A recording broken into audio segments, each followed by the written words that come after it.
Hello everyone. So time check 3:37 AM. Ang ipapakita ko sa inyo ngayon paano mag-report ng phishing email, ma-identify na suspicious yung email.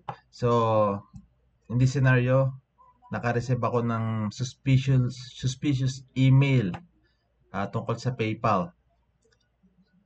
Tingnan natin yung email.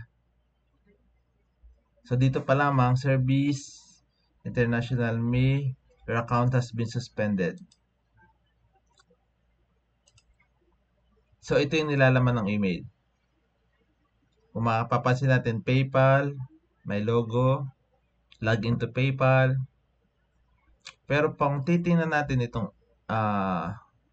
from email niya, iba't ibang characters, parang random characters siya. Ito. So dito pa lang, dito po suspicious email na siya. So usually yung ganitong email kasi scam to eh. Kumbaga medyo tatakutin ka, your account has been suspended. Tapos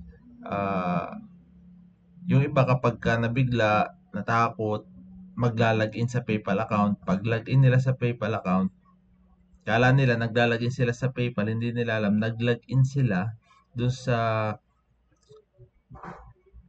sa website nung uma-attack. Sabihin natin, tawagin natin attacker.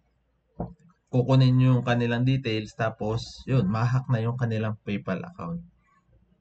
So anong gagawin natin kapag naka-receive tayong ganitong email? Usually, i-mark as spam or i-delete na kaagad. Pero bago ko gawin yon, gusto ko muna mag-report sa PayPal tungkol sa ganitong email. Paano ako magre-report sa PayPal tungkol sa ganitong email? So, mag-Google search tayo. Report PayPal suspicious email. Yun, meron na agad.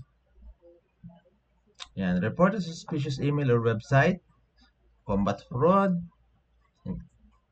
Yan, ito na nga yung kanina nating pinakita ko sa inyo. Yung suspicious email.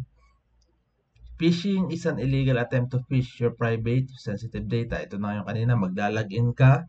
Tapos ay pagka naglagin ka, kala mo nasa PayPal ka naglagin, yung pala sa website nung kumukuha ng inyong login details. So, anong gagawin natin? Forward the email to spoof at paypal.com. Kopyahin natin.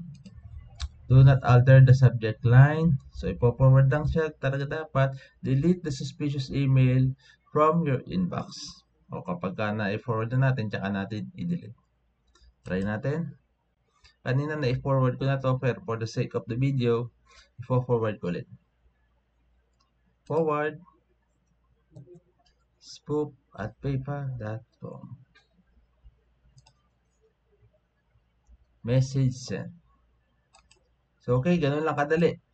So, kapag ka naka-receive kayo ng email, huwag kayong basta matatakot. Basahin muna, at huwag click ng click sa account o sa link. Good morning!